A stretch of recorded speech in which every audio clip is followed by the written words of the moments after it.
bênçãos do perdão, paz, conforto e salvação.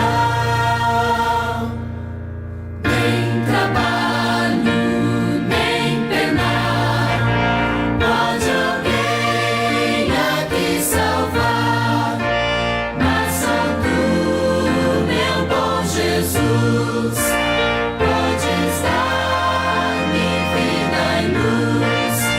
Peço-te perdão, Senhor, pois confio em teu amor. Eis que vem a morte atrás desta vida tão fugaz. Quando ao largo céu subir e teu rosto em glória vir, noite eterna, que prazer eu terei de em ti viver.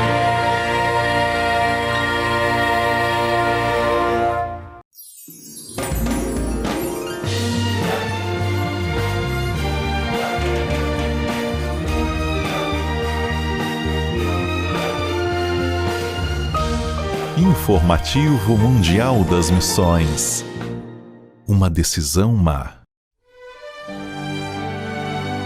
Após meses de cultos semanais, 7 presidiários da Polônia aceitaram o apelo para o batismo. A diretoria do presídio permitiu a saída deles para a cerimônia acontecer em um acampamento em outra cidade.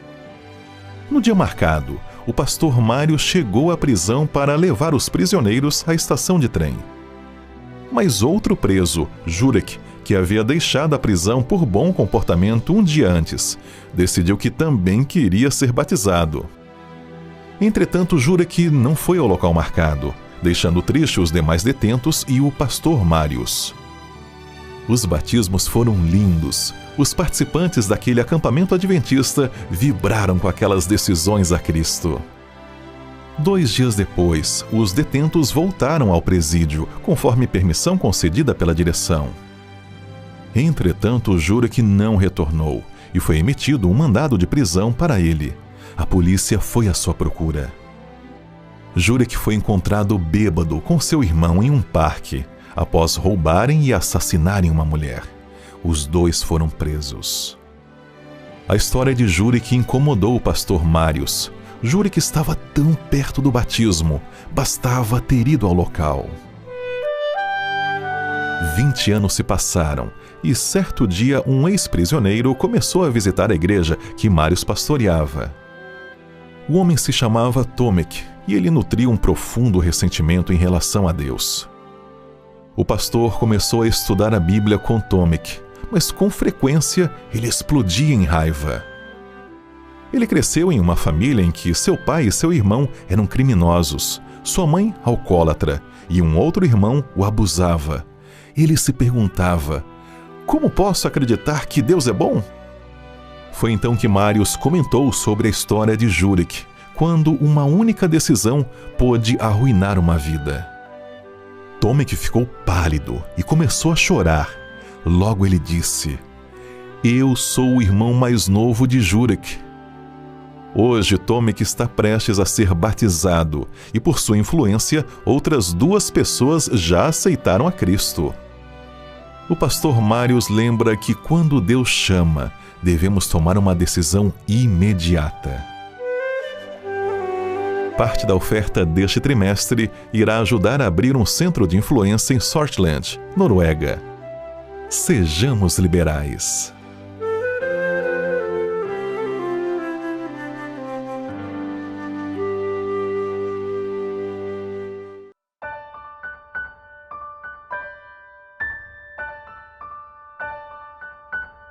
Não compreenderemos o que devemos aos cuidados e interposição dos anjos antes que se vejam as providências de Deus à luz da eternidade. Seres celestiais têm tomado parte ativa nos negócios dos homens. Na vida futura, compreenderemos as coisas que aqui nos deixaram em grande perplexidade. entenderemos quão grande ajudador tivemos e como os anjos de Deus foram comissionados a guardar-nos ao seguirmos o conselho da sua palavra. A Verdade sobre os Anjos, página 286.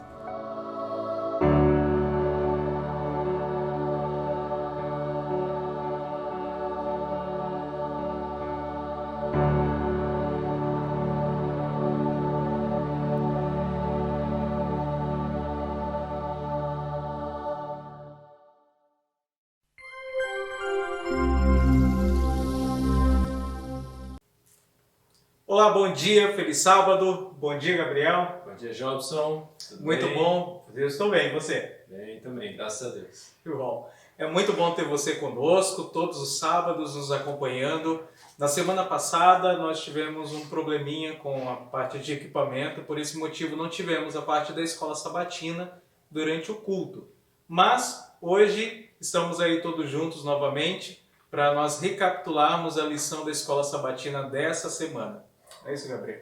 É isso aí. E antes de nós iniciarmos, né, a recapitulação da lição da escola sabatina, antes de nós abrirmos a palavra de Deus, eu convido vocês que estão aí nos seus lares, nas suas igrejas, né, que agora os nossos lares se tornaram igrejas. Em vez de nos reunirmos em um templo só, por conta dessa situação ruim que nós estamos passando aí, do coronavírus e tal, agora de repente nós se tornamos em várias igrejas. E que o seu lar agora, neste momento, o Espírito Santo possa estar aí na família de vocês, sendo acompanhado pelos santos anjos. Eu convido então vocês, nesse espírito de estudo e de meditação da palavra de Deus, a nós fecharmos os nossos olhos e orarmos. Grandioso Deus, Pai que estás nos céus, nós queremos agradecer ao Senhor, porque mesmo diante das dificuldades, mesmo diante dos problemas e dos desafios que nós vivemos, o Senhor nos tem dado alternativas, também nos tem concedido condições de estarmos juntos e abrirmos a palavra do Senhor, para que todos nós tenhamos o privilégio do Senhor falar aos nossos corações e não sozinhos, Senhor Deus, mas nos interligarmos, estarmos em comunhão de alguma maneira ou outra, nesse caso aqui, Senhor Deus, utilizando das redes sociais. Nós pedimos uma bênção especial por cada família que está nos acompanhando, por cada pessoa, Senhor Deus, que está aqui, Senhor Deus, junto conosco, abrindo a sua palavra. Que o Senhor nos mantenhamos firmes no Senhor, firmes na sua palavra, e que a sua palavra, Senhor Deus, ela seja a autoridade máxima na nossa vida, que ela não venha a ser contaminada com achismo, tradições, culturas, e que ela esteja acima de todas estas coisas. Pedimos, Seu Santo Espírito, esteja nos dando sabedoria neste momento especial, é que nós oramos e pedimos em nome de Jesus. Amém. Amém. Muito bem, a lição dessa semana falou a respeito das Sagradas Escrituras como sendo a única regra de fé, ou sola Escritura. Nós estudamos a respeito das Escrituras Sagradas através do seu contexto, da sua simplicidade de interpretação, e hoje nós iremos compartilhar com vocês a nossa visão a respeito daquilo que nós estudamos. E você que está aí na sua casa poderá também compartilhar conosco a sua visão através dos comentários que você pode colocar no YouTube. Então aproveite, coloque o seu comentário e nós vamos ficar muito contentes em sabermos a sua visão a respeito das Escrituras Sagradas também. Não é, Gabriel?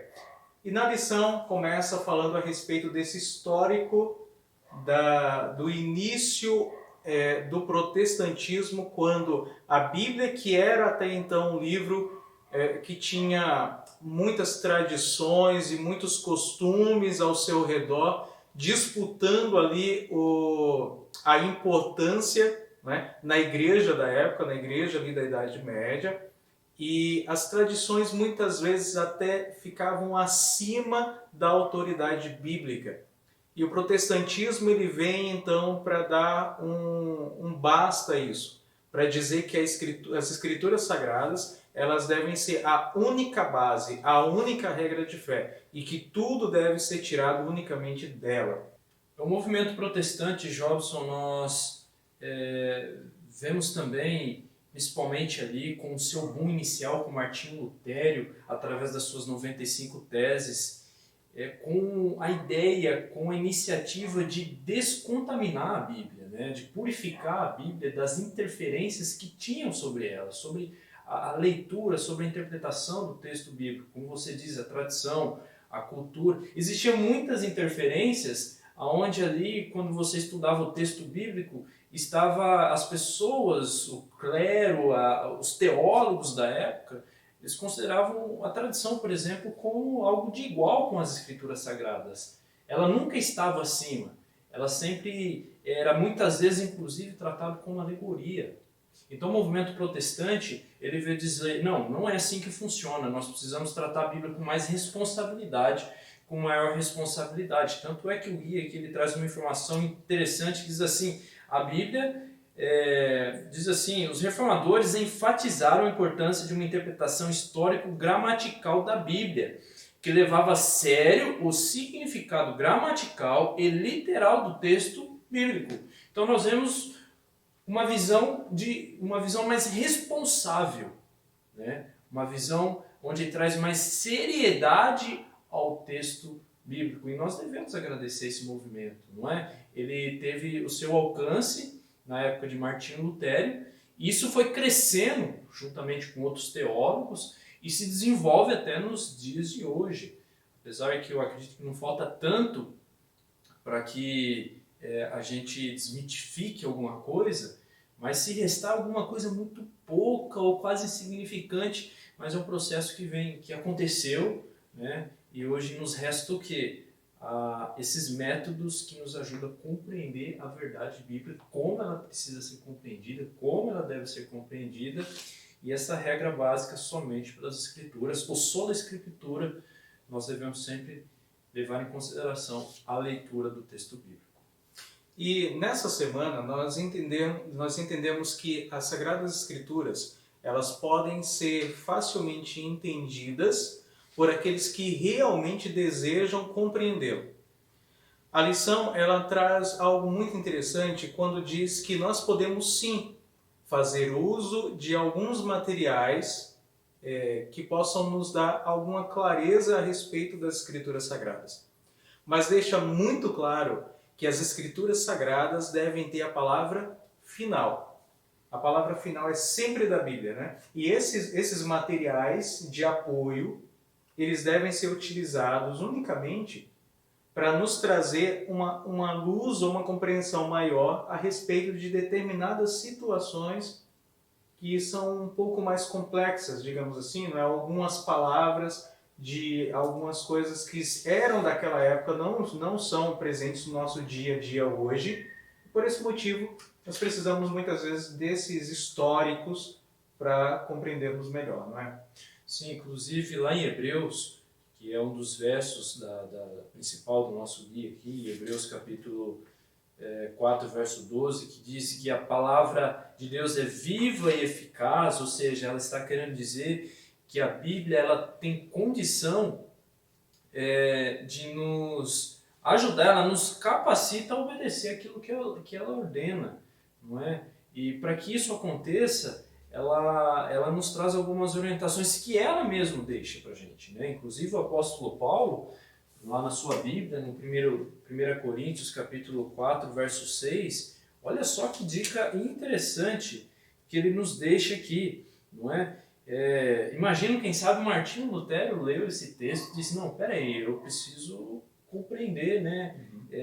Como que funciona isso, porque a Bíblia está contaminada com algumas coisas. O texto diz assim, estas coisas, irmãos, aplique-as figuradamente a mim mesmo. O contexto, lógico, considerando o contexto anterior aqui, por vossa causa, para que, por nosso exemplo, aprendais isto. Não, olha só, isso que é a parte importante que eu quero que vocês prestem atenção.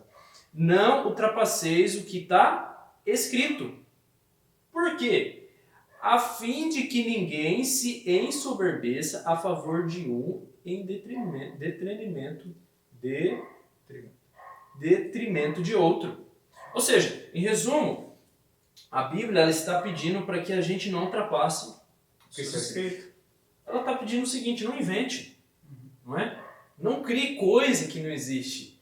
E também, quando a gente diz não inventar, não criar coisa que não existe, é usar algumas filosofias, culturas e tradições, né, em pé de igualdade com a Bíblia para explicar alguma coisa. Não, nós podemos sim usar, por exemplo, a arqueologia bíblica, a história, um dicionário, não é? Que nem eu estava comentando com você, a importância do dicionário, explicar algumas situações, como as talhas, né, que existem na Bíblia, que faz referência aos potes que carregam vinho. Olha que legal. Agora, quando eu leio esse termo, eu sei do que está se tratando. A arqueologia bíblica, recentemente, né, 2015 já não é mais recente, mas se tratando das descobertas da arqueologia bíblica, é uma coisa recente, se eu não me engano, 2015.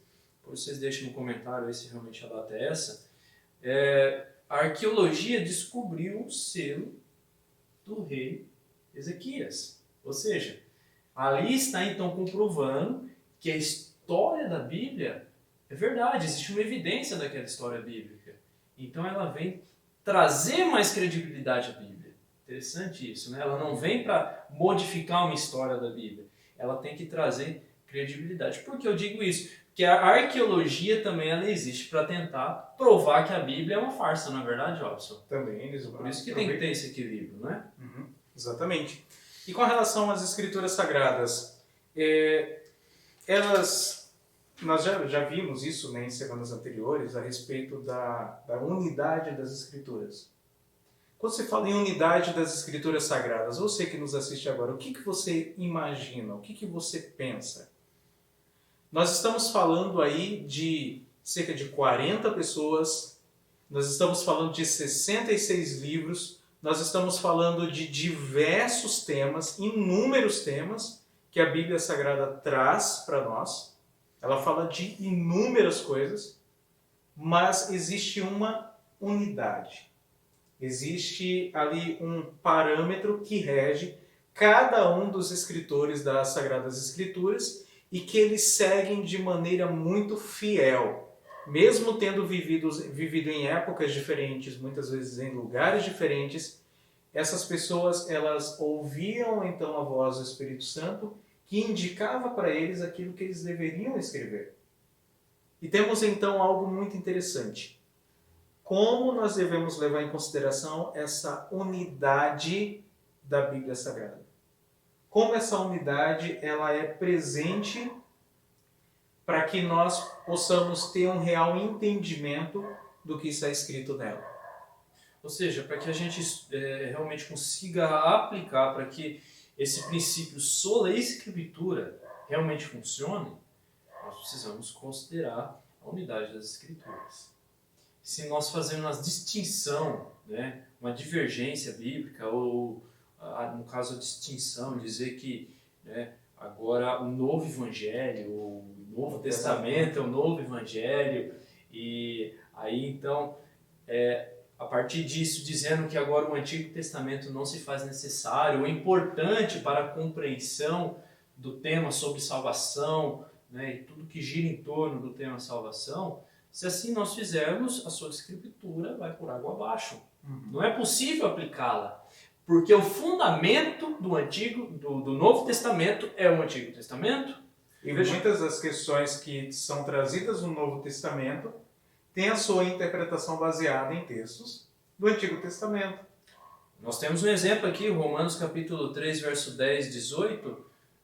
Aqui nós temos 1, 2, 3 citações com vários versos, né? Temos do livro de Isaías, o livro de Salmos, Eclesiastes, e 1, 2, 3, 4, 5, 6, 7, 8, aqui contando meio por cima, 8 versos.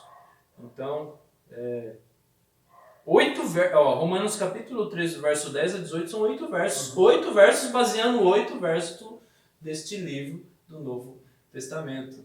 Então, agora como que de repente...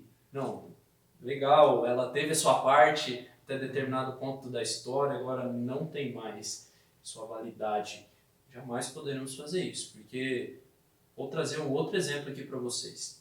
Se você vai para o livro do Apocalipse, um livro que muitas vezes as pessoas dizem que é difícil de entender, difícil de compreender. Claro que é difícil de entender. Claro que é difícil de compreender. Sabe por quê? Porque o Antigo Testamento é desconsiderado. Aí se torna difícil. Como que eu sei disso? Se você for analisar o livro de Apocalipse, ele é baseado no santuário. A estrutura do Apocalipse é baseada no santuário. O mecanismo de funcionamento do santuário que está onde? No Antigo No Testamento. Testamento. Então você precisa o quê? Estudar os princípios do santuário do Antigo Testamento. E posso trazer mais um último exemplo aqui, Jobson? Por favor. E por fim, olha só, quando você vai lá no capítulo 13 de Apocalipse, no verso 1, se eu não me engano, ali já começa a trazer o termo besta. O termo besta vem da onde? Não sei se você sabe, mas a mula pode ser chamada de besta, sabia, Jobson? Não sei se você sabia, mas a mula pode ser chamada de besta. Interessante. Porque ele é um animal híbrido, que vem do jumento e do cavalo, né? Ou do jumento e da égua, né? Ou do cavalo e da jumenta. Ele é um animal híbrido. Ou seja, eu sabendo que besta se refere a um animal, eu preciso entender, por que a Bíblia está dizendo sobre esse animal, que tem essas mesclas, que realmente é um animal híbrido. Se você for avaliar lá, tem parte de leopardo, parte de urso. Muito bem, ok, nós temos essa terminologia. O que a Bíblia está querendo dizer para mim? Olha só, se eu for levar em consideração a sola escritura, que a Bíblia interpreta a si mesmo, eu preciso procurar nela. E você não vai achar no Novo Testamento essa interpretação, esse significado. Sabe onde você vai achar? No livro de Daniel. Que animal ou besta quer dizer reinos e nações. Olha só, já começou a desmitificar algo que eu achava que era difícil. Tá vendo? A Bíblia, ela deve ser considerada integral. A unidade das Escrituras é um princípio que nós não podemos deixar de fora jamais. Exatamente. E quando você estuda a sua Bíblia, você tem tido muita dificuldade em entender o que você lê, ou as coisas são muito simples e fáceis de entender? Qual será o segredo para entender aquilo que se lê na Bíblia? Nós temos, por exemplo, o relato, Gabriel, na própria Bíblia, de uma pessoa que estava andando pelo caminho, estava passando em um veículo puxado por animal, tentando entender o que estava escrito ali nos escritos de Isaías, e não entendia. Até que Deus ele manda então um discípulo para ir lá Filipe, né? e explicar para ele a respeito do que estava escrito. Veja, a Bíblia ela é simples, mas ao mesmo tempo profunda. Mas para entender a Bíblia é necessário algo muito interessante. Para você entender algo que você não consegue compreender, é necessário que você pergunte para o seu autor o que ele queria dizer com aquilo. Quem é o autor da Bíblia? Deus. É simples. Por meio do Espírito Santo. Exatamente. Mas tem um detalhe. A Bíblia ela consegue ser clara, ela consegue ser simples para aquelas pessoas mais simples, mesmo crianças, mesmo pessoas que não têm ali um alto grau de estudos, conseguem entender o que está escrito na Bíblia. Mas ela também consegue ser tão profunda ao ponto de ser um livro que faz parte de muitos estudos acadêmicos. Como isso é possível? Só a Bíblia. É só a Bíblia que consegue ter essa abrangência, né, Jobson? Ela é feita para todo tipo de público, todo tipo de pessoa, porque ela não é simplesmente um livro de conhecimento.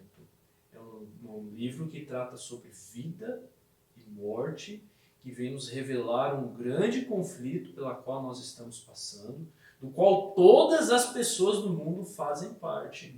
Então, até seria não legal da parte de Deus, né? Entenda a figura de linguagem, não seria legal da parte de Deus destinar a Bíblia para um tipo de público, né? Só aquele tipo de público vai compreender. Então, Deus só quer salvar aquelas pessoas, Deus quer alcançar a todos. Então, a palavra de Deus ela é possível alcançar a todos. Saiba que você que está procurando aí fazer um curso bíblico, às vezes até uma faculdade de teologia para compreender a Bíblia, você não precisa disso para ser salvo. A Bíblia, ela já fala ao seu coração de uma maneira que você precisa, né, da maneira que você necessita naquele momento, para que você conheça então o plano da salvação na sua vida para aquele seu dia. E veja só, então, Gabriel, você está dizendo que é tudo bobagem os cursos que nós estamos fazendo, isso é aprofundamento de curso de teologia, de outras coisas nesse... Não, de maneira nenhuma, é importantíssimo. Inclusive eu gosto, eu tenho os meus livros aí, que nós estamos dizendo é que para você ser salvo, conhecer sobre o plano da salvação, você não precisa disso. Mas se você quiser se aprofundar mais, vá a fundo, que vai dar certo.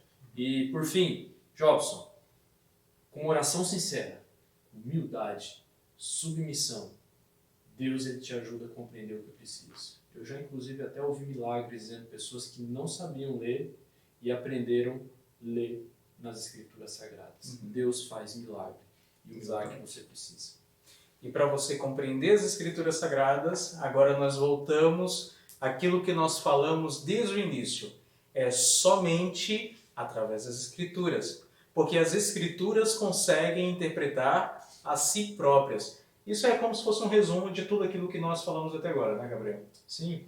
As Escrituras, quando você pega determinados textos e aqueles textos não estão tão claros, se você buscar aquele contexto em outros escritores, em outros livros da Bíblia, facilmente você vai conseguir compreender. Facilmente você vai entender o que aquele escritor especificamente estava querendo dizer quando falou aquilo que você não entendeu. Parece ser simples, e é simples. É simples porque a Bíblia ela tem uma simplicidade muito grande, ao ponto de Deus utilizar muitos textos de maneira bastante didática, para que todas as pessoas de qualquer tipo de conhecimento, de qualquer cultura, de qualquer classe social, consiga compreendê-la. Isso é verdade, Jobson, e nós também precisamos sempre respeitar o critério de estudo bíblico da qual Jesus aplicou com os discípulos. Quando ele foi explicar de si mesmo, ele utilizou a Bíblia para conseguir levar uma clareza de conhecimento aos discípulos. Eles compreenderam, a Bíblia diz, assim os seus olhos abriram, a Bíblia diz, né? Que eles compreenderam, depende da sua tradução aí. Então a Bíblia, devemos estudar tudo que as Escrituras declaram sobre determinado assunto. A Bíblia, ela se autoexplica. Eu vou trazer um exemplo prático aqui para vocês. Lá na sua Bíblia, no livro de João, capítulo 5, verso 18, nós temos um famoso texto que diz o seguinte: por isso, pois, os judeus ainda mais procuravam matá-lo, porque não somente violava o sábado, mas também dizia que Deus era seu próprio Pai, fazendo-se igual a Deus. Olha só, muitas pessoas se utilizam desse texto para dizer assim, não, nós não precisamos. Jesus transgredia o sábado, né? Ele violava, tem uma palavra mais pesada, né? É um violador da lei, né? Então veja só que interessante, se eu pegar esse texto, eu posso até pensar o seguinte, falar, não, Jesus violava o sábado, então eu posso fazer dessa forma também. Só que olha só, se você considerar o texto aqui, mas também dizia que Deus era seu próprio Pai. Ué, Deus não era o Pai dele? E os fariseus estavam dizendo o quê? Estavam achando isso um absurdo. Ué, peraí, Jesus está dizendo que Deus é seu Pai? Não, está errado. E olha só, fazendo-se igual a Deus. Então os fariseus estão certos. Além de Jesus estar violando o sábado, que é uma coisa certa, como muitas pessoas dizem, não é? Porque está escrito na Bíblia, não é? Ele de maneira nenhuma era igual a Deus, porque os fariseus diziam que ele estava blasfemando. Isso se nós Olha formos só. Formos dar a palavra dos fariseus como sendo verdade. Né? Sim, e nós estamos analisando um texto só. E todos os outros milhares de textos que falam sobre o sábado. E sobre a divindade de Cristo. Também, não é? São assuntos que nós estudamos. Ou seja, antes de você bater o martelo sobre determinado assunto bíblico, você já estudou todos os textos que falam sobre esse assunto? ou pelo Isso menos a mesmo. maioria, para conseguir ter uma compreensão melhor, Na né? sua a maioria, respeito da maioria, disso, né? Pois é. Muito bem. Bem, como adventistas do sétimo dia, nós acreditamos que o espírito de profecia que foi concedido a nós através da pessoa de Ellen Goldwhite traz verdades para uma melhor compreensão. Mas se lá no início nós falamos a respeito, estudamos, né, a respeito dos materiais extras, ou daquilo que está fora do cânon bíblico, né, será que o espírito de profecia ele tem realmente algum valor? Será que o espírito de profecia ele está no mesmo pé de igualdade da Bíblia, né, das Escrituras Sagradas? Ou eles devem ser totalmente descartados porque não foram escritos pelos escritores bíblicos e por esse motivo, assim como outros escritos de outros autores que foram desenvolvidos durante a história, eles devem ser totalmente descartados e nós devemos nos ater unicamente às Escrituras. Como que fica isso, Gabriel? Olha, Jobson, nós temos uma citação interessante, não é? Inclusive se encontra num dos seus livros, que é Testemunho para a Igreja, volume 2, página 605, que ela diz o seguinte: vocês não estão familiarizados com as Escrituras. Isso é verdade. Isso, inclusive, nos dias de hoje. As pessoas não estão familiarizadas com as Escrituras. Você é familiarizado com as Escrituras? O quanto você sabe da Bíblia? Pode ser que você que está nos ouvindo hoje aqui seja sim familiarizado com as Escrituras, mas quantos dos que estão ouvindo que não são familiarizados com as Escrituras? Eu arrisco dizer que, infelizmente, é uma maioria. Não porque eu estou dizendo. Pesquisas vêm trazendo isso, não é? E cada ano que passa tem aumentado o analfabetismo bíblico. Não sou eu que estou dizendo isso, ou seja, as pessoas elas não estão familiarizadas com as Escrituras. Aí ela diz, se tivessem feito da Bíblia objeto de seus estudos com o propósito de atingir o padrão bíblico e a perfeição cristã, não teriam necessidade dos seus livros. Então, o que está acontecendo aqui? Ellen Goldwhite, não é? Que é essa pessoa tão polêmica, que as pessoas polemizam tanto, não é? Inclusive, muitos dizem que os adventistas adoram Ellen White, isso é uma mentira, não existe isso. Veja só, ela percebeu essa necessidade das pessoas, que eles estavam se desaproximando da palavra de Deus. E ela vendo esse perigo, ela vendo esse problema acontecendo na humanidade, logicamente inspirada pelo Espírito Santo, ela viu a necessidade então de fazer o povo voltar à Bíblia. Por isso que ela escreveu muitas e muitas páginas. É como se ela estivesse dizendo para você, volte para a Bíblia é importante na sua vida. Tenha atenção com a Bíblia. E no livro Grande Conflito, se você quiser confira lá, página 9, ela claramente apoia e defendeu o princípio protestante da sola escritura. Olha que interessante isso. Então, jamais ela colocou os seus escritos com o mesmo pé de igualdade ou acima da Bíblia. Muito maior do que a Bíblia, acima das Escrituras, de maneira nenhuma. Os seus escritos é subordinado às Escrituras Sagradas. A motivação dos seus escritos é as Escrituras Sagradas.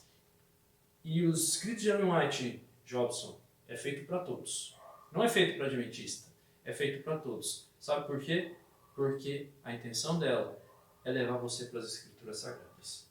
Um exemplo disso, um exemplo muito claro de um material que nos ajuda para que nós nos voltemos para as Escrituras Sagradas, é isso aqui.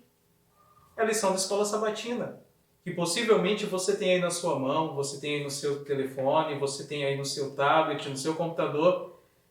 A lição da escola sabatina é um incentivo diário para que nós estudemos a Bíblia. Mas a lição da escola sabatina não se sobrepõe à Bíblia. Ela nos leva a um estudo sistemático da Bíblia. É até interessante aqui, né, Jobson, a gente fazer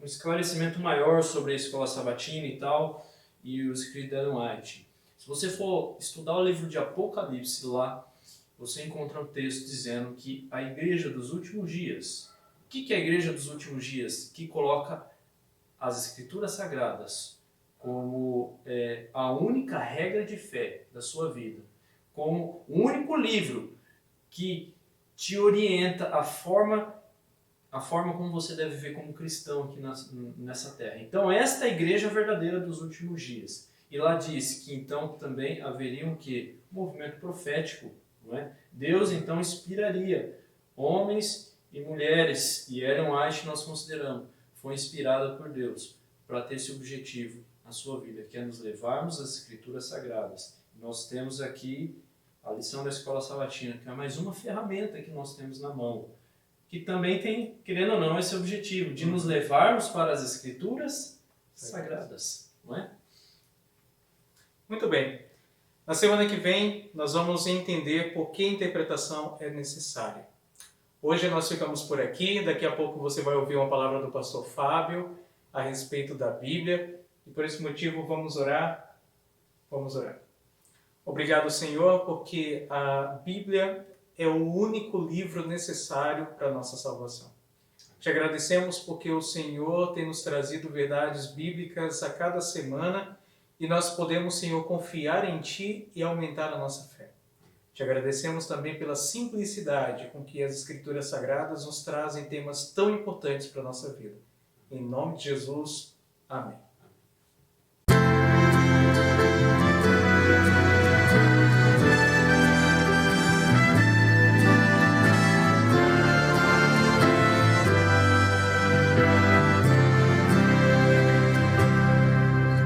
Jesus nos deu esta missão, o seu amor compartilhar. Somente entraremos em ação se o amor de Deus nos motivar. O seu poder nos moverá e assim iremos repartir. O amor de Deus é a verdadeira paz e a doce esperança no Vós sois o sal da terra, vós sois o sal da terra, restaurando o sabor e a alegria de viver. Vós sois o sal da terra. A vida que Jesus viveu, o exemplo que Ele nos deixou, demonstra o real sentido da missão que o Senhor nos confiou. Saber a todos perdoar, querer a todos aceitar, revela a grandeza do serviço e aponta para o Salvador. Vós sois o sal da terra, Vós sois o sal da terra, restaurando o sabor e a alegria de viver. Vós sois o sal da terra.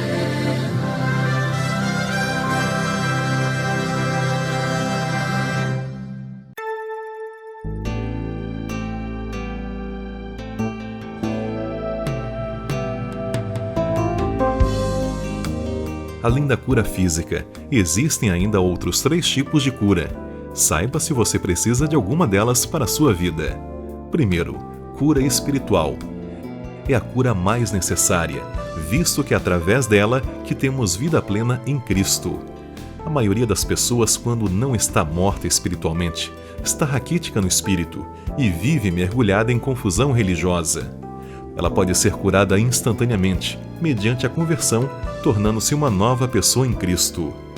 Ouviu o Senhor a Ezequias e sarou a alma do povo. e pelas suas pisaduras fomos sarados. Segundo, cura emocional. Muitos morrem de doenças inteiramente imaginárias. Muitas doenças sofridas pelos homens são resultados de depressão mental. Desgosto, ansiedade, descontentamento, remorso, culpa e desconfiança. Todas tendem a consumir forças vitais e a convidar à decadência e à morte. A doença é muitas vezes produzida e com frequência grandemente agravada pela imaginação.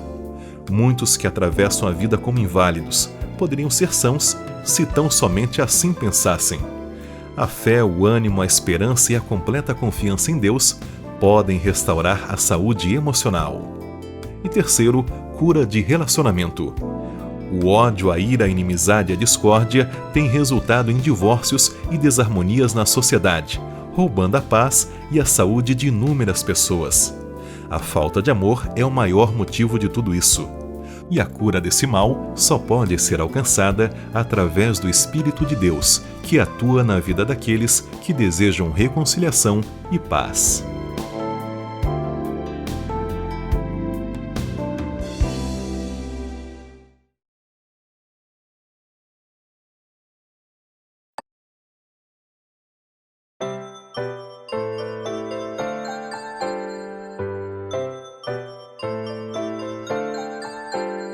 Chegou a hora de adorar ao Senhor. Chegou a hora de ouvir do seu amor. Lindas histórias que vêm ensinar a sempre em Deus confiar. Chegou a hora de adorar ao Senhor. Chegou a hora de ouvir do seu amor. Vem, amiguinho, comigo sentar. E vamos quietinhos ficar, prestando atenção em adoração.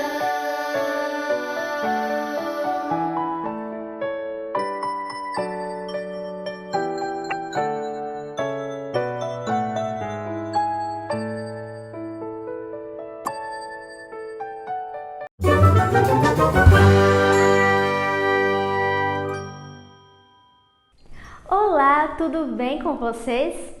Hoje nós iremos continuar falando sobre os mandamentos que Deus nos deu, sobre as 10 regras. Na história anterior, nós falamos sobre os mandamentos que dizem respeito ao nosso amor para com Deus.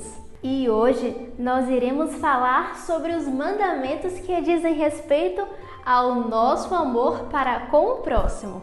Os mandamentos que falam sobre o nosso amor para com Deus são 4. E o restante, para completar 10, 6. Temos o total de 10 mandamentos. O 5º mandamento é muito especial.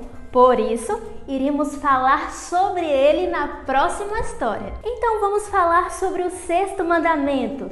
Ele diz: não matarás. Esse mandamento diz que ninguém tem o direito de tirar a vida de outras pessoas. A vida dos animais também devem ser preservadas. O 7º mandamento diz: não adulterarás.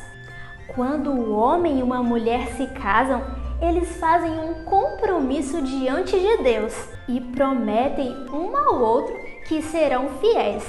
Essa união deve ser respeitada.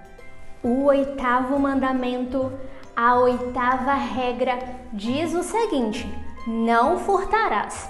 Não devemos furtar e nem roubar, pois Deus não concorda com essas coisas. Ainda que seja algo bem pequeno, uma borracha, um lápis, um brinquedo, não devemos pegar aquilo que não é nosso. E o 9º mandamento diz o seguinte: não dirás falso testemunho. Isso significa que não devemos falar mentiras contra o nosso próximo. Algumas crianças gostam de inventar coisas que não são verdadeiras.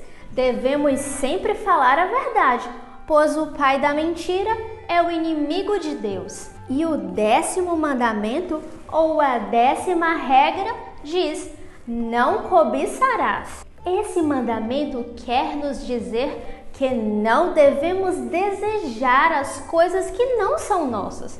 Algumas pessoas desejam a casa, o celular, a roupa, o brinquedo, coisas que não são suas. E muitas vezes essas pessoas ficam tristes porque alguém tem algo que elas não têm. Por isso, se lembre, se algo não é seu, você não deve desejar. Fique contente e feliz com aquilo que você tem, com aquilo que Deus lhe deu. As regras de Deus são muito importantes. Elas servem para nos proteger. E elas nos trazem também muita felicidade. E lembrem-se sempre, sejam bondosos para com todos, mesmo com aqueles que não são bondosos para nós. O nosso verso de hoje está escrito no livro de Salmos 119, 105. A tua palavra é lâmpada para guiar os meus passos e luz para iluminar o meu caminho. Vamos orar? Bondoso Deus, nos ajude a amar e cuidar das outras pessoas. Nós também queremos ser bondosos. Em nome de Jesus, amém.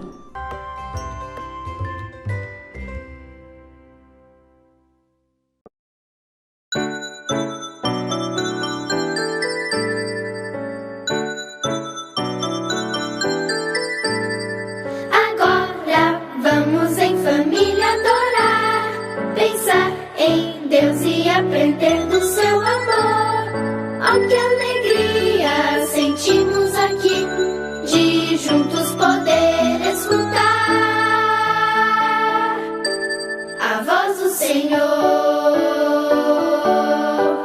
a voz do Senhor.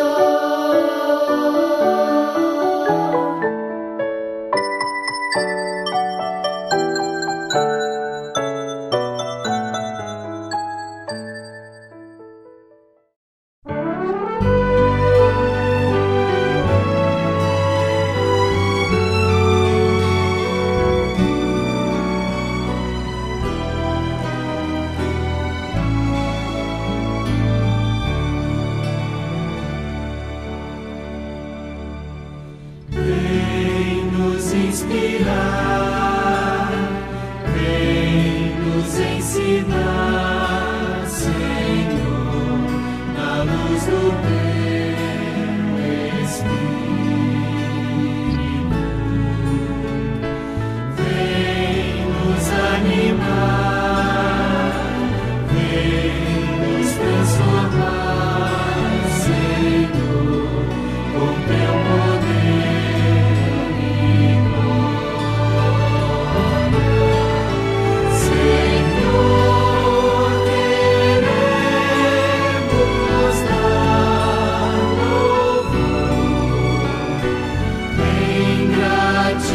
Gratidão a ti.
Irmãos, feliz sábado. Estamos mais uma vez na casa de Deus, com o povo de Deus, para tratar da palavra de Deus. Hoje o tema será o estado dos mortos e depois da morte. Será que existe alguma entidade, algum Gasparzinho, algum ser separado da nossa entidade? Vamos ver o que a palavra de Deus nos diz. Mas para isso, incline a sua cabeça e vamos dirigir a Deus uma oração. Pai, rogamos que ilumine a nossa mente para compreender agora a mensagem sobre o estado dos mortos. Nós suplicamos essas bênçãos em nome de Jesus. Amém.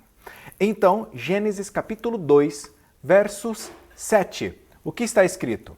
Então, formou o Senhor Deus o homem do pó da terra e lhe soprou nas narinas o fôlego de vida, e o homem passou a ser alma vivente. Então nós observamos que no sexto dia da criação, o Senhor nosso Deus, imenso e infinito, torna-se pequenino e vem até esse mundo. E aí então ele toca seus pés e suas mãos nessa terra e ele molda um boneco de barro. Neste boneco de barro, a Bíblia diz que Deus soprou sobre ele o fôlego de vida e ele se tornou em alma vivente. E eu gosto da parte do texto que diz que ele passou a ser alma vivente, porque ele não era nada, ele só era barro, não existia seres humanos. Então veja bem, pó da terra, mas fôlego de Deus é igual ao quê? A alma vivente. Passou-se a ser alma vivente. O pó da terra, mas o fôlego de Deus, alma vivente. No hebraico, nós vamos tratar só do hebraico, não vamos fazer a palavra do Novo Testamento, no grego. No hebraico, a palavra aqui empregada é ruach. Ruach é traduzido como fôlego de vida ou, em alguns textos, como espírito. Então, aqui diz que o pó mais o fôlego de vida é igual à alma vivente. Agora, o pó menos o fôlego de vida é igual a quê? É igual à morte. Não existe nada. Nada existe. É isso que Deus nos ensinou, é isso que Deus fez, mas há uma mentira empregada por Satanás aqui. Uma mentira muito forte, porque o Senhor em Gênesis 2,17 diz que se Adão e Eva comessem do fruto do conhecimento do bem e do mal, eles morreriam. Vamos ver, Gênesis, vamos abrir nossas Bíblias, Gênesis capítulo 2, verso 7, está escrito: Então formou o Senhor Deus o homem do pó da terra e lhe soprou nas narinas o fôlego de vida, e o homem passou a ser alma vivente. 2,7. Agora 2,17. 2,17 diz: Mas da árvore do conhecimento do bem e do mal não comerás, porque no dia em que dela comerdes, certamente morrerás. Deus falou claramente para mim, para você, no jardim do Éden, que se comêssemos do fruto da árvore da vida, falou claramente para Adão e Eva, que eles o quê? Morreriam. Lembra? Fôlego de Deus, mas o barro é igual a alma vivente. Agora, se você tem o barro menos o fôlego de Deus, o que nós temos? É a morte. Quem que inventou a mentira? Está em Gênesis 3, verso 4. Gênesis 3, verso 4 está escrito: Então a serpente disse à mulher: É certo que não morrereis. Quem disse? A serpente. No contexto todo bíblico, diz que Satanás possuiu a serpente e enganou Eva e disse as mesmas palavras que Deus havia falado, só que acrescentou uma palavra nova, a palavra não. Ele disse certamente não morreria. Perceba aqui que quem trouxe essa mentira é Satanás. Ele foi o originador de todo o mal, de toda mentira. Há um engano sobre o espiritismo nessa parte. Lembre-se bem que Deus expulsou os anjos do céu. Quanto dos anjos? A Bíblia fala 1/3. Quem são os demônios? Demônios são anjos.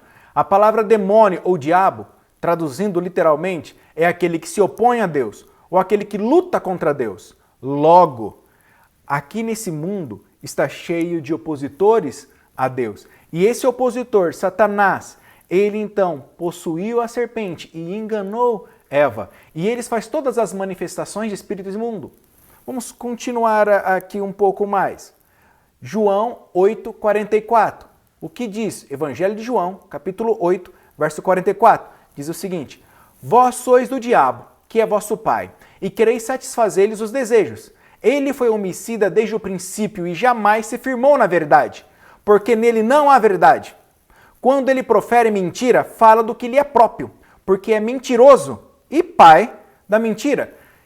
Então, João, ao relatar este texto, ele se refere à criação, a Gênesis, e a muito antes, quer dizer, aqui da nossa criação em Gênesis, mas refere a antes da nossa criação, refere-se à traição dele também no céu. E aí a mentira dele se alastra desde o princípio até hoje, distorcendo a palavra de Deus. Ele distorce a palavra de Deus. Romanos 6,23 diz clara e cristalinamente: o salário do pecado é a morte. Entenda bem, foi o inimigo que mentiu isso. Ele que inventa todas as coisas. Ele tem poder para se parecer na forma humana. Ele pode parecer com um ente querido que morreu e contar segredos que só você e a pessoa sabia. Por quê? Não há segredo entre os seres espirituais e os seres humanos. Eles conhecem todos os nossos segredos. Nós não podemos ver os segredos dele. Nós não podemos conhecer o que eles têm. Paulo diz que há corpo físico, também há corpo espiritual. No corpo espiritual e para toda a questão espiritual, nossos olhos foram cegados. Não se pode ver, não se pode saber, porém ele é real e eles são poderosos. Só que o maior poder de todos é Deus, que é o supremo poderoso. Todo esse poder é um poder derivado que foi dado e é usado os dons de maneira ruim. Os anjos caídos usam seus dons, como eu já preguei anteriormente, sobre dons, usam de maneira equivocada, usam de maneira má e usam de maneira contrária, usando na nossa destruição. Mas veja bem, o salário do pecado é a morte. Romanos 6,23. Eclesiastes, capítulo 12, verso 7. Eclesiastes, capítulo 12, verso 7 diz: e o pó volte à terra como era, e o espírito volte a Deus que o deu. Isso aqui não está falando do espiritismo, aqui remete mais uma vez à palavra da criação em Gênesis, que diz que Deus criou o homem do pó da terra e soprou o espírito sobre o homem, depois de ele ter feito um boneco, e o pó volte à terra como era, e o espírito volte a Deus que o deu. Aqui, nesse momento, é traduzido a palavra aqui, ruach, como espírito, mas ela também pode ser traduzida como fôlego de vida, fôlego de Deus. Então, fôlego de Deus volta a Deus que o deu. Há uma regra na vida que diz que nada se perde, tudo se transforma. Todas as coisas que Deus fez, ele colocou esse mesmo princípio. Como Deus colocou o poder que mantém a vida, Deus devolve para si mesmo. Nós devolvemos a Deus o poder de Deus quando morremos. Agora, um fato é, Deus tem gravado o nosso caráter. A nossa mente está gravada com o Senhor e no dia da ressurreição, ele vai trazer de volta. Lembre bem, vamos continuar aqui o texto. Vamos ler aqui mais um, Ezequiel 18, verso 4. Diz o seguinte: eis que todas as almas são minhas, como a alma do Pai, também a alma do Filho é minha. A alma que pecar, essa morrerá. Perceba que o texto bíblico diz claramente que vai morrer. E ele diz claramente que a alma, todas são de Deus, ele que fez. Mas a alma que pecar, esta o quê? Morrerá. Não existe esse negócio de alma imortal, irmãos. A Igreja Adventista do Sétimo Dia crê na imortalidade condicional da alma. A tradição cristã crê na imortalidade da alma. Nós, adventistas, não seguimos a tradição cristã, nós seguimos o texto bíblico, que fala da imortalidade condicional. Deus pode destruir o ser humano, pode destruir e vai destruir Satanás e seus anjos, e vai destruir todos os ímpios no dia do juízo final. E a imortalidade é inerente apenas em Jesus. Só Deus possui a imortalidade. Nós não a temos. Vamos continuar. Vamos ler agora Eclesiastes, capítulo 3, verso 19 a 20. Eclesiastes 3, 19 a 20, que diz o seguinte: porque o que sucede aos filhos dos homens, sucede aos animais. O mesmo lhes sucede. Como morre um, assim morre o outro.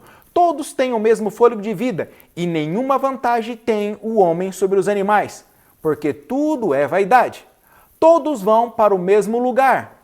Todos procedem do pó, e ao pó tornarão. Aqui no livro de Eclesiastes, Salomão ele diz claramente que nós somos criados da mesma forma. Da mesma forma que os animais foram criados. O texto bíblico cita Deus pegando o barro e formando um boneco. Não cita fazendo isso com os animais, cita ele falando e tudo aparecendo. Porém, Deus utilizou o mesmo princípio. O princípio de utilizar elementos já existentes para transformar a matéria dentro da sua própria regra. Dentro aqui desse onde nós estamos na Terra, aqui nada se perde. Tudo se transforma em outros elementos. Deus pegou os elementos e ao falar, criou as aves, os animais, e assim foi com cada dia da criação. No sexto dia não foi diferente.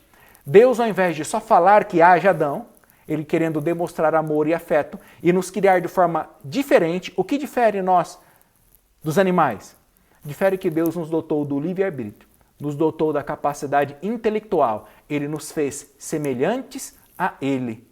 Por isso somos diferentes dos animais. Porém, no ato criativo, nós somos iguais aos animais. Não há diferença entre nós.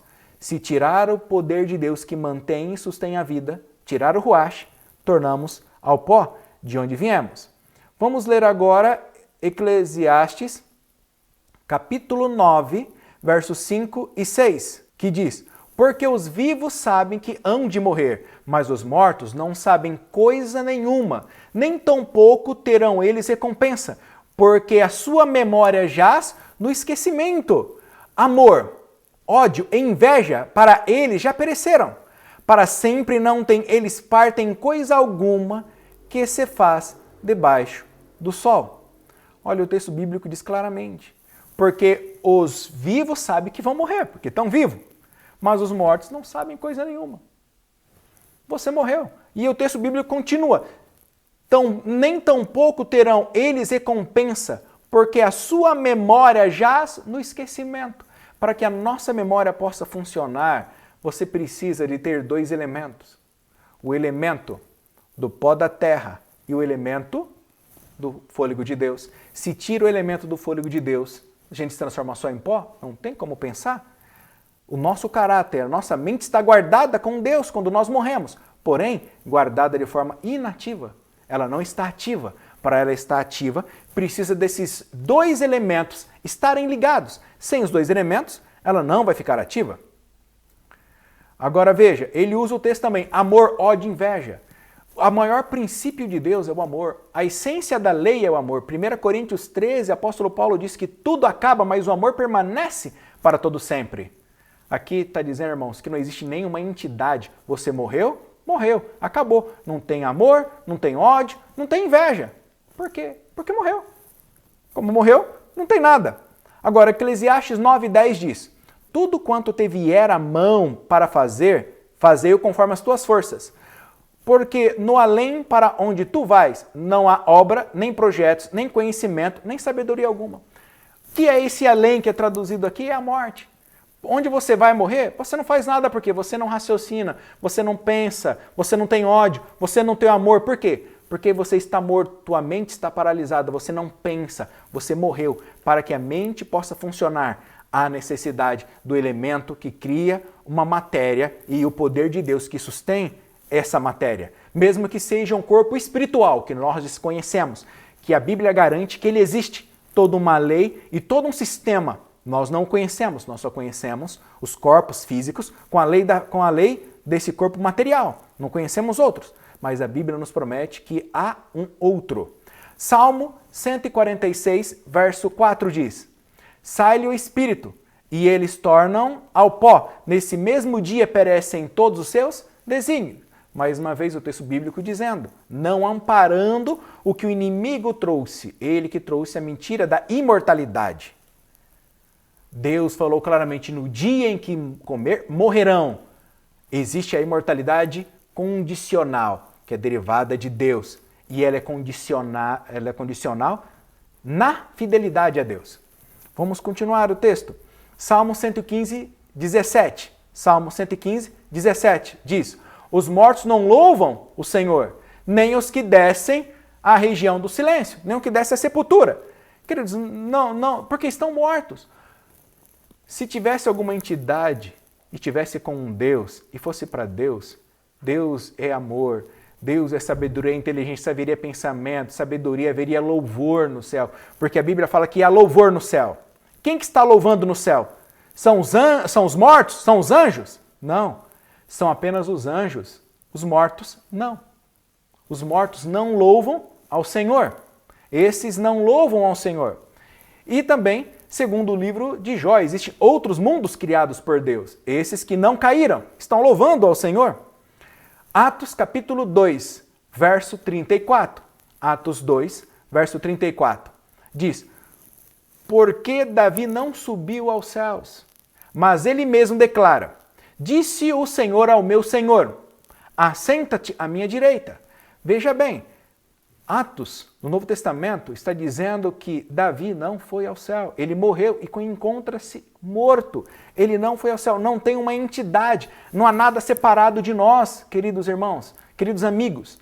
Você é o que você é e precisa da graça de Deus e do poder de Deus para continuar sendo. E precisa do poder de Deus, como Paulo diz, para que o que é mortal se revista da imortalidade e para o que é corruptível se revista da incorruptibilidade. Isso um dia acontecerá, nos transformando em matéria imortal. Até lá, todos os que estão mortos e aguardam a ressurreição.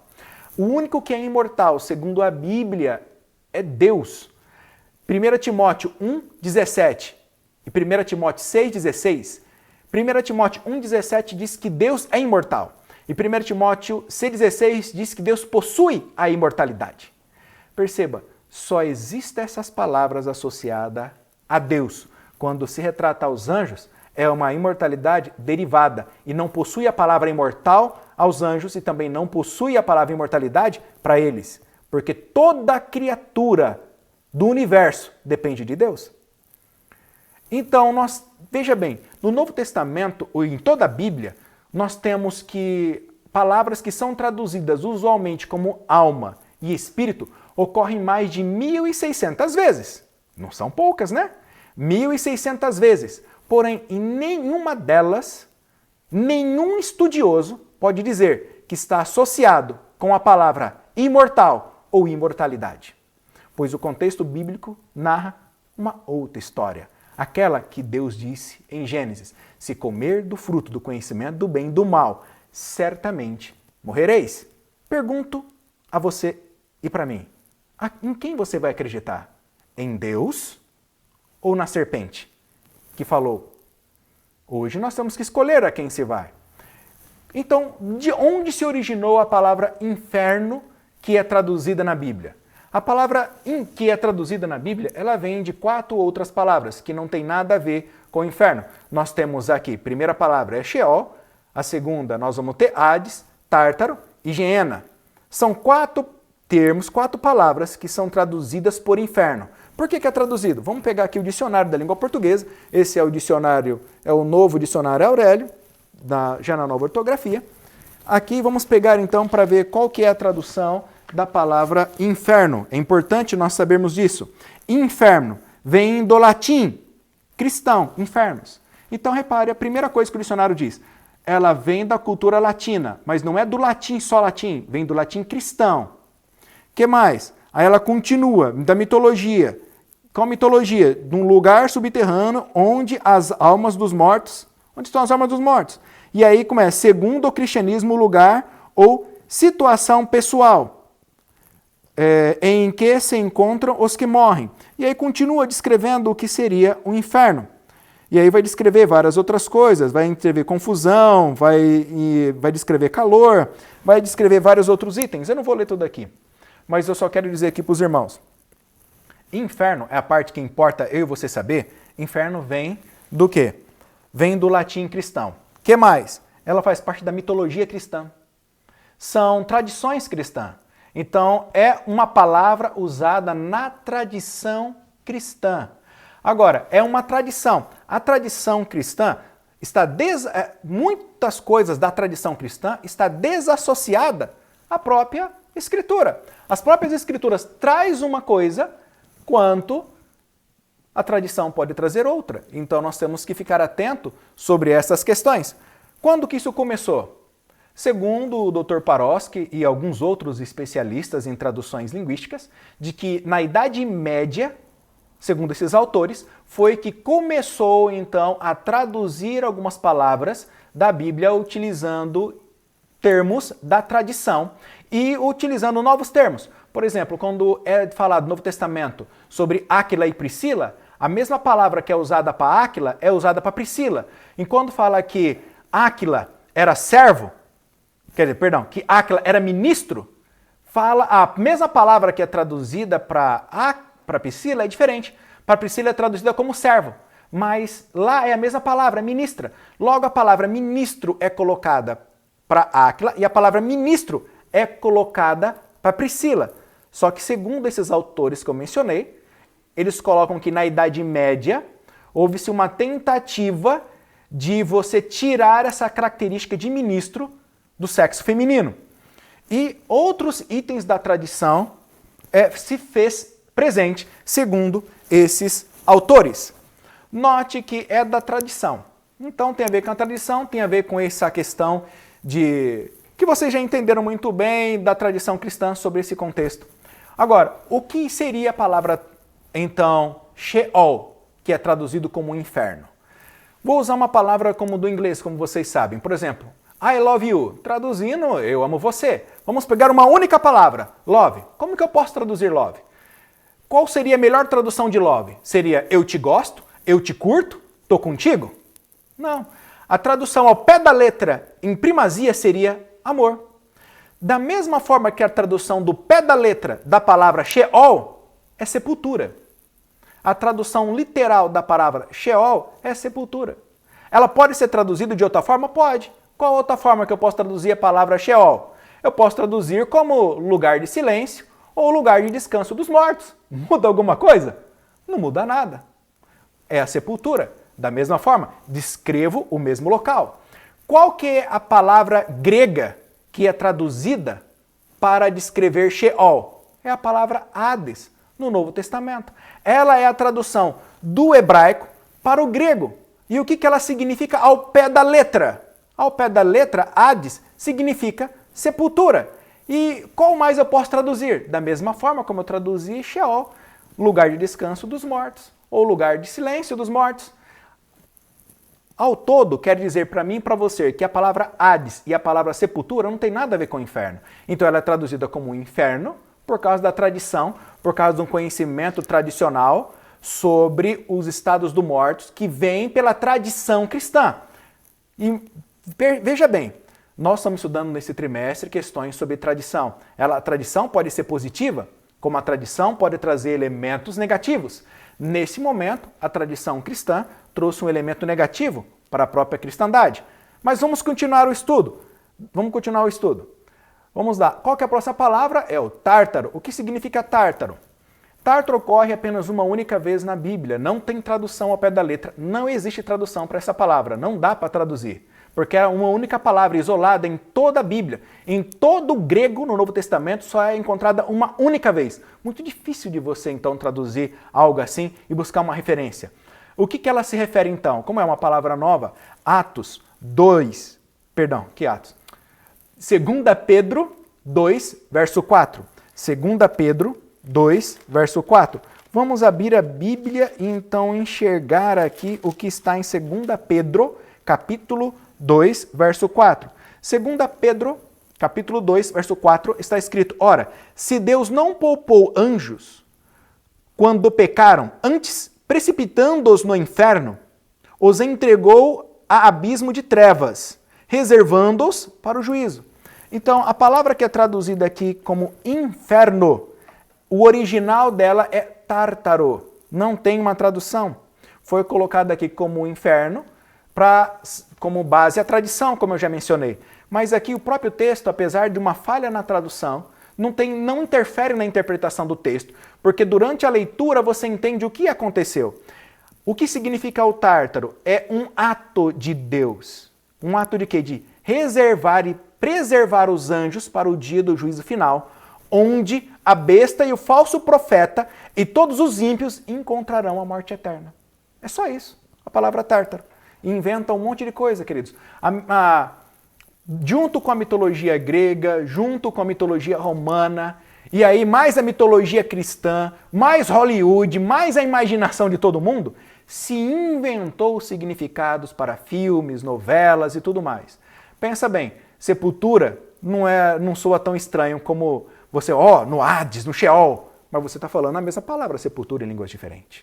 E você está usando tártaro, que não tem nada a ver. Então você junta todo esse conhecimento de outras religiões místicas e pagãs, e assim vai, e você forma um novo conhecimento desassociado às Escrituras. Então a Escritura tem uma associação de ideias. E agora eu desassocio essa informação, esse conteúdo, e crio um novo conteúdo. Veja bem, a palavra na língua portuguesa eu uso muitas palavras totalmente em grego, como anátema, amém e apocalipse. Apocalipse é revelação. Agora, veja se dá medo. Os 4 cavaleiros da revelação, o fim? Fica muito estranho. Mas agora, os 4 cavaleiros do apocalipse, o fim. Aí é o filme terror, coloca tudo arrebentando, caindo, e você não entende? A palavra revelação, ela é linda, é maravilhosa, ela traz paz. O apocalipse é uma revelação de Deus aos seus filhos.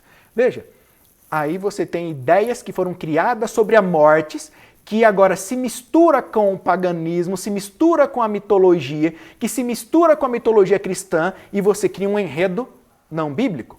Cuidem disso, para não cair em tradições humanas. Agora, qual que é a última palavra? É Geena. O que é Geena? Vem do vocábulo hebraico Ge-Rinon ou Ge-Ben-Rinon, vale de Rinon, ou vale do filho de Rinon. Neste vale os ímpios queimavam os próprios filhos, em 2 Crônicas, capítulo 28, verso 3. Não vamos ler porque não vai dar tempo.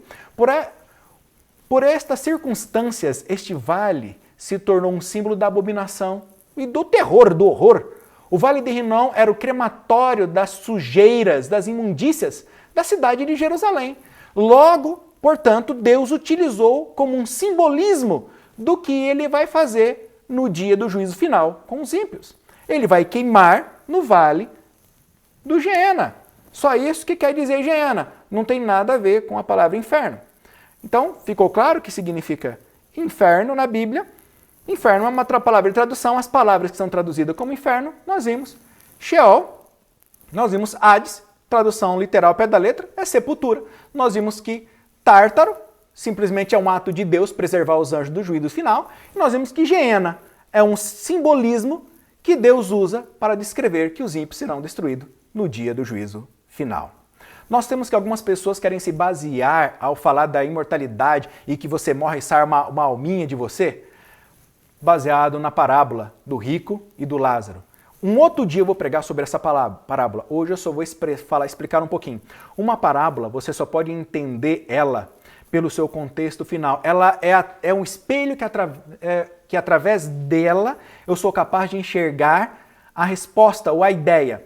Em outras palavras, a parábola ela nos dá uma lição de moral.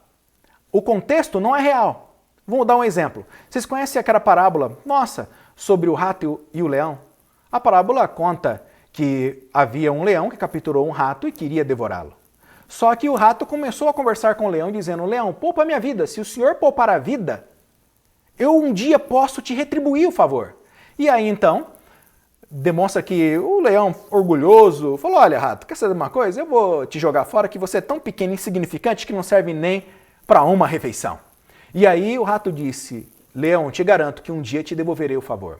Passado-se o tempo, segundo essa história, essa parábola, diz que o rato ouviu os rugidos do leão e correu em direção ao leão. Chegando lá, ele viu que o leão estava numa grande jaula e ali o rato então começou rapidamente a roer a corda dessa jaula e o leão foi solto. Então o rato disse: eu não disse, leão, que um dia eu te retribuí o favor? Qual que é a moral da história? Entendeu? Qual que é a moral da parábola do Lázaro e do rico? Qual que é a moral da parábola do rato e do leão? Moral da parábola é que você não pode tornar ninguém insignificante pelo seu tamanho, porque ele é diferente de você, porque ele não possui os teus padrões de grandeza e de beleza ou de intelectualidade. Ele é grande na dimensão dele, dentro da realidade dele ele é grande. Não torne ninguém pequeno, porque todos nós somos interdependentes um do outro. A independência, ela é mitológica. Somos todos seres interdependentes de tudo que há nessa terra e de uns com os outros. A parábola de Lázaro, qual que é o objetivo focal? Já vamos chegar nela. O objetivo focal é dizer que se você não não estudar a palavra de Deus, tudo que a lei de Moisés e os profetas falam e não colocar em prática na sua vida, Deus não vai ressuscitar ninguém dentre os mortos, porque Deus já mandou a palavra E nos últimos dias mandou o seu Filho para que todo aquele que nele crê não pereça, mas tenha vida eterna. Se você não é capaz de crer em Deus, você não será capaz de crer nem na sua mãe, seu pai, seu bisavô, tatravô, se voltar ressuscitado dos mortos. Nem se mandar um profeta do passado, no presente, ressuscitado, você não acreditaria. E olha, que eu temo em dizer, porém é uma realidade. Até se Jesus voltasse, crucificariam ele de novo. Tentariam ir contra ele por todas as escrituras. Veja bem então, a história da parábola não quer dizer que o rato conversa com o leão. Isso não é verdade. Todo o enredo da parábola é fictício. O fundo moral que é real. Da parábola do rico e Lázaro é a mesma coisa. Todo o enredo é fictício. O fundo moral que é real. Continuando. Nós temos Lucas, capítulo 23, verso 43, que diz: Jesus lhe respondeu, em verdade te digo hoje, estarás comigo no paraíso. Veja bem, alguns dizem que aqui, essa é a Almeida Revista Atualizada, que aqui Jesus está dizendo para ele que ele vai estar hoje com Jesus no céu. Está dizendo que Jesus fez dessa promessa. Vamos analisar, irmãos, friamente. Deus mente? Em hipótese nenhuma. A Bíblia diz que Deus não mente, que Jesus nunca mentiu. Porque para alguns Jesus acabou de mentir agora. Porque Jesus garantiu para ele que hoje estaria no céu. Jesus nunca disse isso. Isso nunca também aconteceu com Jesus. Qual que é a prova contextual? É simples. Jesus morreu. Ficou ali no sábado o dia todo morto no túmulo. No terceiro dia ressuscitou. Quando ele ressuscitou, ele apareceu para Maria. Maria foi tocá-lo quando estava ali. E ele falou, alto, não me toque, porque eu não subi ao Pai ainda. Não subi ao céu ainda. Eu não vi se foi aceito. Então Jesus teria mentido, porque ele falaria na sexta-feira que estaria no céu. Passou sábado e é domingo agora. E era o terceiro dia. E ele não tinha ido ao céu. Por quê? Porque Jesus estava morto. E no terceiro dia ressuscitou conforme a sua palavra. Porque ele não mente. Ele ressuscitou no terceiro dia. E no terceiro dia ele subiu ao céu. Ninguém foi ao céu ali primeiro do que ele. Ele foi ao céu. E aí então, ele recebeu de Deus o veredito do Pai, do que estava acontecendo, do Pai. E aí então ele retorna e aparece para todos os outros discípulos que ali estavam. Então perceba agora, isso é a tradução nessa Bíblia. Agora, qual tradução diferente? Tem outra tradução. Outra tradução que diz, Jesus respondeu, : em verdade eu te digo, hoje, estarás comigo no paraíso. Então ele está dizendo hoje. Hoje Jesus está dizendo que ele estará com o Senhor no paraíso. É isso que Jesus quis dizer naquele momento. Ele estará. Que dia?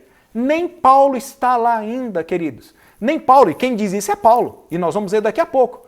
O bandido na cruz iria estar antes. Ninguém iria estar antes. Vai todo mundo na mesma época. Olha só. A tradução ecumênica traz assim. A nova edição revista e corrigida traz correto. A edições paulinas traz correto. E a edição Laiola traz esse texto traduzido de uma forma correta. Agora, vê como é importante a colocação da pontuação. Em Marcos 16:6, diz que Jesus ressuscitou e que ele não está mais aqui. Vamos usar essas 4 palavras. Ressuscitou, a palavra não, a palavra está e a palavra aqui. Se eu coloco ressuscitou, ponto e vírgula, eu coloco ressuscitou, é o objeto, é isso aí, ele ressuscitou. É o ato. Ele está ressuscitado. Ponto. Agora eu vou descrever esse fato. Qual que é o fato? Não, está aqui. Agora eu vou mudar então a pontuação. Ressuscitou. Interrogação, que é uma pergunta. Ressuscitou? Resposta. Não. Ponto e vírgula. Não. Ponto, vírgula. Descrevendo o fato. Está aqui. Está morto. Vê que se a gente olhar sem pontuação é um problema. Por isso eu oro a Deus e agradeço a Deus, porque tem muitos irmãos e irmãs que compreendem a palavra de Deus e na hora que lê, parece que nem enxerga os pontos. Às vezes, até eu me paro para perceber se eu estou lendo a pontuação ou não. Isso é muito sério na leitura interpretativa de qualquer escrito que te chegar à mão. Entender a pontuação é entender o texto, ou entender algo oposto do texto, ou entender item terceiro que não tem nada a ver com o texto. Então, queridos, preste sempre bem atenção, mas sempre busque a Deus em oração, que Ele te ilumine a mente. Porque muitos cristãos hoje abrem a Bíblia, e eu louvo a Deus por esse milagre, e conseguem entender a Bíblia, sem nem sequer entender de pontuação. Que Deus maravilhoso é esse, hein?